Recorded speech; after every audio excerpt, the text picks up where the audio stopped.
dhe lëvizjes vetëvendosje.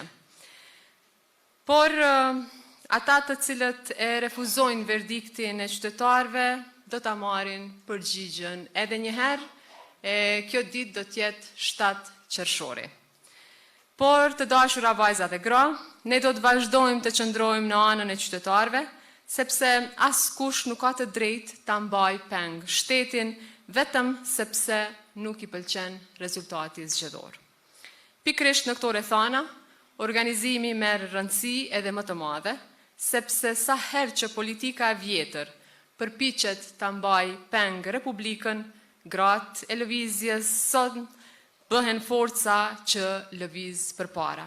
Në më shumë gra në Kosovë, sidomos për gratë në zonat rurale, kutia e votimit mbetet podiumi i parë dhe më i rëndësishëm politik, është momenti kur zëri tyre bëhet publik, kur vullneti tyre bëhet vendim dhe kur prania tyre bëhet pjesë e Republikës. Prandaj beteja për daljen e grave në votime është betejë për emancipim, sepse një republik ku gratë marrin pjesë masivisht është republikë më demokratike, më e drejtë dhe më e lirë. Le ta mbushim Kosovën me energjinë e grave të lëvizjes, me energjinë e grave të Kosovës. Le të dalim masivisht në votime në çdo lagje, në çdo fshat, sepse kur gratë mobilizohen, fiton lëvizja. Kur gratë organizohen, fiton Republika. E kur gratë fitojnë, fiton e gjithë Kosova. Ju uroj shëndet e punë të mbarë, na presin shumë aktivitete, por jam shumë e bindur në vullnetin e hekurt që kemi si organizat, por edhe si aktiviste politike. Faleminderit. Rëndësishme për vetë lëvizjen, kur një organizat arrin të lidh breza, profesione dhe përvoja të ndryshme jetësore, atëherë ajo nuk mbetet vetëm një strukturë politike, por bëhet organizim shoqëror. Ka periudha kur organizatat politike mbahen nga strukturat. Por ka dhe periudha më të rënda, kur mbahen nga njerëzit që nuk largohen. Dhe kush kanë qenë shpesh njerëzit që kanë vazhduar të qëndrojnë aty edhe kur është bërë më vështirë. Në shumë prej atyre momenteve, gratë kanë qenë ndër njerëzit më të qëndrueshëm të kësaj lëvizje.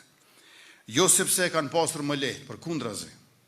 Shpesh e kanë pasur më vështirë se të tjerët, por e kanë kuptuar se organizimi nuk mbahet vetvetiu. Mbahet nga njerëzit që vazhdojnë të qëndrojnë aty. Ato e kanë ditur gjithmonë, ato që ne e themi jo vetëm sot, kush qëndron fiton. Shumë prej jush e keni ndërtuar këtë lëvizje në kohë kur angazhimi politik sillte kosto personale, paragjykime denigruese, e sulme të vazhdueshme. Për gratë kjo barë ka qenë edhe më e rëndë.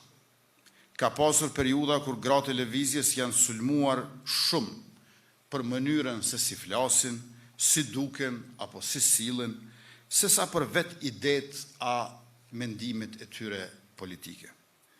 Dhe me gjithë këto kanë vazhduar të jenë ndër njerëzit më të qëndrueshëm të kësaj organizate. Aktivistja politike në lëvizje rrallë herë e ka pasur luksin të merret vetëm me politikë.